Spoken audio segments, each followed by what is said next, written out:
Oi pessoal, hoje aqui eu vim compartilhar uma imagem, né, que quando aparecer, né, logo abaixo vai ter a fonte, a referência, publicada lá em 2022, ou seja, né, um material interessante para falar a respeito de um assunto que, se você gosta, assiste o vídeo até o final, envolvendo consumo de fibras, metabolismo, ou seja, o que aquela fibra que você consome pode trazer de benefícios, de ações benéficas.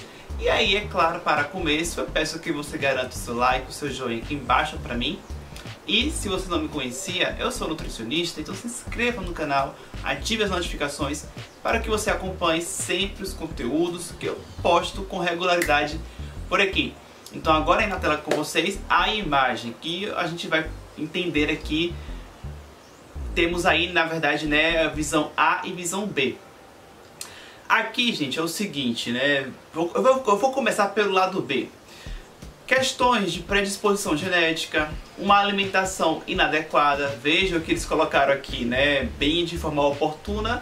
Exemplos, né? Pizza, hambúrguer. Obviamente, né, que até mesmo uma pizza pode ser saudável, depende de como ela é feita, a massa, o recheio. Mas a gente, é claro, que vai considerar aqui, né, aquela pizza realmente, por exemplo, ali com uma calabresa, com uma gordura, um hambúrguer com gordura trans, com carnes processadas. Então, realmente, assim, uma alimentação inadequada de fato pode favorecer aqui, olha só, né, um aspecto negativo de saúde. Como é que seria esse aspecto negativo de saúde? Aqui do lado diz, né? Disbiose, então é um intestino que tem uma microbiota intestinal que não é muito saudável. Você tem uma barreira intestinal que não é muito íntegra, então você tem uma permeabilidade intestinal aumentada, uma disrupção dessa integridade. Com isso, você aumenta a translocação de fragmentos bacterianos, né, provenientes de bactérias que podem causar danos à saúde, por exemplo, o LPS, né, que é o lipopolissacarídeo proveniente de bactérias aí, que esse LPS pode gerar aqui, ó, a endotoxemia, que é justamente, né, chegar na circulação sanguínea e ativar cascatas inflamatórias, ou seja, aumentando também aqui, olha só, a inflamação. Então, esse cenário todo, né, gera aí, por exemplo, né, a ação de citocinas inflamatórias, como a interleucina 6, o fator de necrose tumoral alfa, e tudo isso gera desordens metabólicas nos sistemas, nos órgãos, né? Então pode contribuir negativamente no controle da glicemia, pode gerar, né, problemas hemodinâmicos, cardiovasculares, na circulação sanguínea, portanto, também gerar danos ao fígado. Então todo esse cenário aqui é o que a gente deve evitar. Agora, antes de eu falar o cenário A, que é aquele que a gente deve priorizar, que a gente deve focar nele, eu peço que você já compartilhe esse conteúdo com quem você considera que possa, né, se interessar, com quem você considera que essas informações possam ser úteis. E já comenta aqui embaixo a qualquer momento algo que você queira sobre o assunto, alguma dúvida, ou pelo menos deixa aí o seu comentário, o seu elogio até o fim do vídeo. Se você gostar, comente que eu quero ler. Bom, agora o cenário A mostra aqui exemplos, né? Por exemplo, aqui tem um tomate, aqui alguma vagem, né? Pode ser um feijão, enfim. Aqui é a azeitona, fazendo referência, por exemplo, né, à matéria-prima que dá origem ao azeite de oliva, porque ele fala muito no artigo, né, uma comparação entre a dieta ocidental, que seria essa daqui, embora não dá para generalizar, né? Eu moro no Ocidente e eu não tenho como prioridade uma alimentação desse tipo.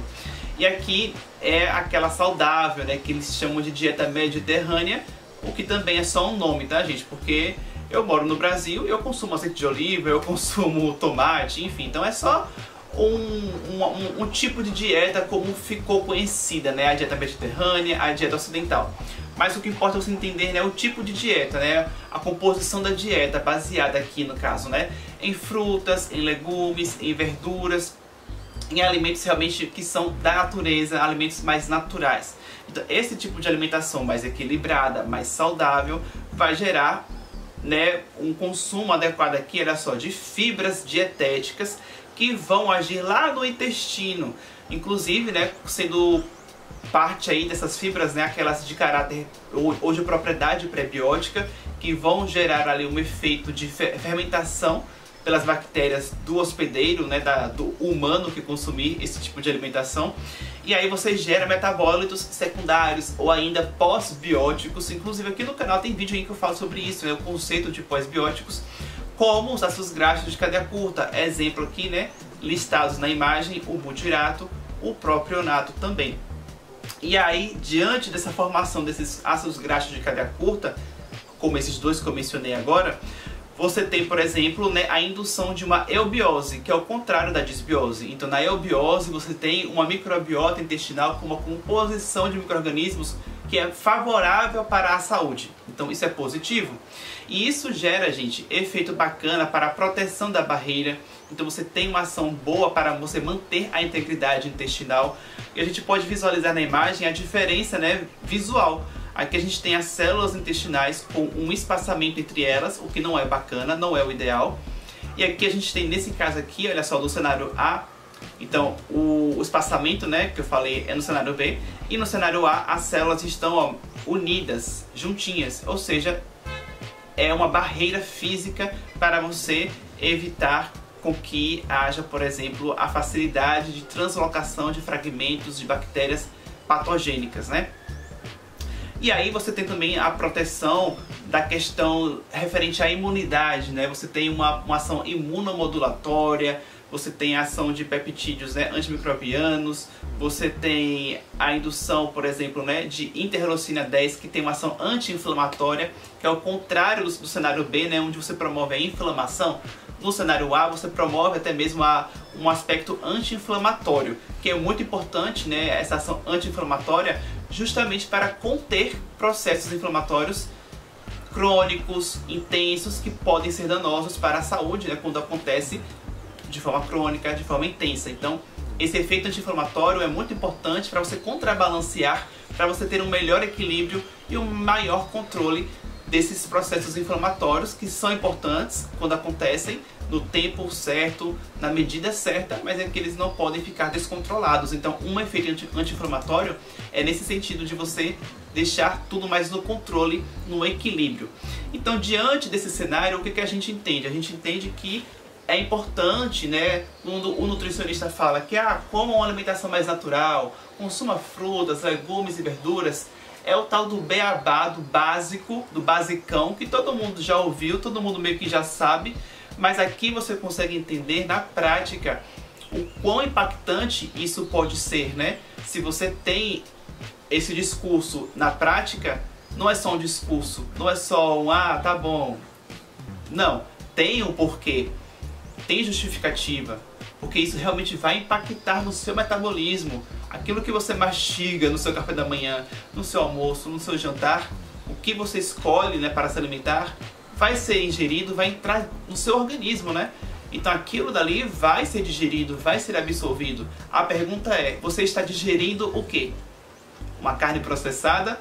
Ou você está consumindo, por exemplo, no caso, uma carne processada, uma refeição com gordura trans, com glutamato monossódico, rica em sal, ou você está consumindo uma fruta que tem quercetina, um chá que tem epigalocatequina 3-galato, você está consumindo um grão que tem fibras, você está consumindo um alimento que é fonte de amido resistente, ou seja, né, uma outra composição aí que favorece, né, a boa saúde do intestino, mas também, é claro, da saúde como um todo, até porque cuidar do intestino é cuidar da sua saúde, tá, gente? Porque muito do que você come, que passa pelo intestino, não vai só agir no intestino, né? Vai agir no intestino localmente, mas vai depois ser absorvido, vai entrar na sua circulação sanguínea, vai ir para as suas células. Então é óbvio que o que você come vai impactar o intestino, bem como o seu corpo como um todo.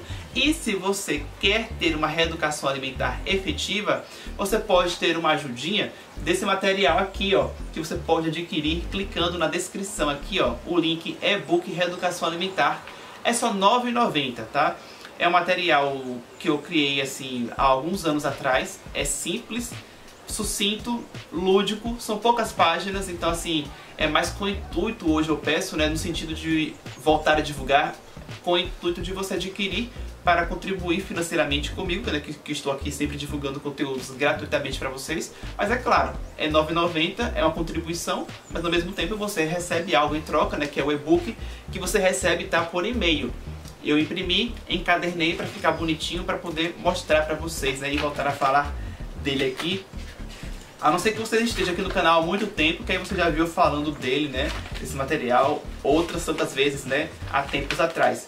Bom, aí eu vou abrir aqui numa página, não vou poder mostrar muito, mas aqui fala o seguinte, né, que uma etapa fundamental da reeducação alimentar é você se questionar. Eu botei aqui, né, um exercício, uma pergunta. O que é que você precisa se perguntar antes de você começar uma reeducação alimentar? E aí eu explico, além da pergunta, né, o porquê que você precisa refletir sobre essa pergunta, qual a importância dessa pergunta no processo de reeducação alimentar. Então é isso, compartilhe o vídeo, se inscreva no canal, você também pode ser membro do canal, é uma outra forma de você contribuir com o canal, com o meu trabalho aqui na internet. E no mais, muitíssimo obrigado pela sua atenção, vou ficando por aqui e até o próximo vídeo.